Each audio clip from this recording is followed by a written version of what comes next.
અમદાવાદના એસી 4 રસ્તાથી અખબારનગર જતા વાહન ચાલકો માટે સારા સમાચાર છે। શાસ્ત્રીનગરમાં બનાવેલો બ્રિજ ખુલ્લો મુકાશે। કેન્દ્રીય ગૃહમંત્રી અમિત શાહ બ્રિજનું ઉદ્ઘાટન કરશે। 18 મે કેન્દ્રીય ગૃહમંત્રી અમિત શાહના હસ્તે ઉદ્ઘાટન થશે। ઉદ્ઘાટનના પગલે બ્રિજના કામને આખરી ઓપ અપાઈ રહ્યો છે। બ્રિજની નીચે સ્પોર્ટ્સ કેમ્પની થીમ પર થાંભલા પણ રંગી દેવામાં આવ્યા છે। તો એક મોટી ખબર, શાસ્ત્રીનગરમાં બનાવેલો બ્રિજ ખુલ્લો મૂકવામાં આવશે। ગૃહમંત્રીના હસ્તે આ ખુલ્લો મુકાશે।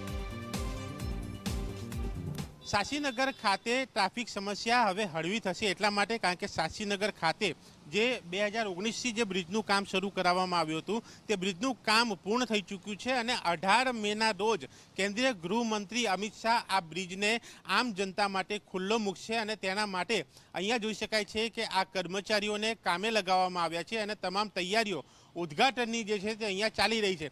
આ બ્રિજની નીચે જે પ્રકારે ડિઝાઇન બનાવવામાં આવી છે, અહીંયા જોઈ શકાય છે કે આ બ્રિજની નીચેના પિલ્લરો કે જ્યાં wrestling, athletics, tennis, judo, karate, swimming, આ અલગ અલગ જે સ્પોર્ટ્સ એક્ટિવિટી જે છે તે અહીંયા દર્શાવવાનો પ્રયાસ જે છે તે કરવામાં આવે છે। કારણ કે આ જે પલ્લવ બ્રિજ જે છે જે 117 કરોડના ખર્ચે અહીંયા બનાવવામાં આવે છે, આ બ્રિજની નજીક નારાયણપુરા સ્પોર્ટ્સ કોમ્પ્લેક્સ પણ આવ્યું છે કે જ્યાં ભવિષ્યની અંદર જે ગેમો રમાવાની છે, આ ગેમો રમાવાને લઈને, આ સ્પોર્ટ્સ કોમ્પ્લેક્સને લઈને આ વિસ્તારની એક ઓળખ થાય માટે આ બ્રિજને નીચે આ પ્રકારની થીમ જે છે તે રાખવામાં આવી છે, જેથી કરીને એક અલગ નજારો જે છે લોકોને મળી શકે, સાથે આ બ્રિજની આ વિસ્તારની અલગ ઓળખ થઈ શકે। અને જે પ્રકારે આ બ્રિજનું કામ 2019માં શરૂ કરવામાં આવ્યું હતું તે કામ જે અજય ઇન્ફ્રાને સોંપવામાં આવ્યું હતું તે કામ વચ્ચે બંધ પણ રહ્યું હતું વિવાદને લઈને, પણ બાદમાં આ કામ ફરી આગળ ધપ્યું અને હવે આ કામ પૂર્ણ થયું છે, જેને હવે આ કામ પૂર્ણ થતાં 18 મેના રોજ કેન્દ્રીય ગૃહમંત્રી અમિત શાહ આ બ્રિજને ખુલ્લો મૂકશે। સાથે સાથે